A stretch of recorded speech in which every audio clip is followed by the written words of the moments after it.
Hey, Rev Skip, I need to ask you a question. Okay. And this is a difficult question to ask, but as a black man living in a white man's country, if there was a pill that you could take that would make you white, would you take that pill?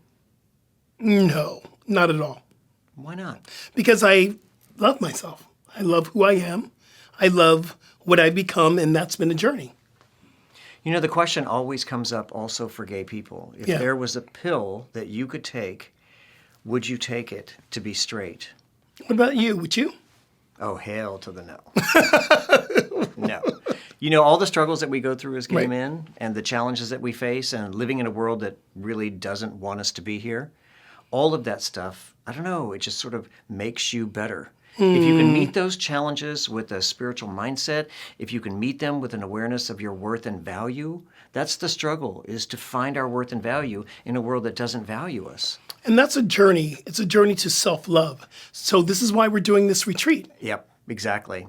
It's called the G-Men's Retreat. It's Embracing and Rising, a journey to authenticity and healing. And it's facilitated by you and me. The good Dr. Chris Michaels and the Right Reverend Skip Jennings.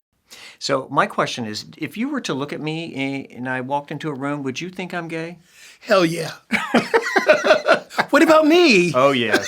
Oh, yeah, yeah.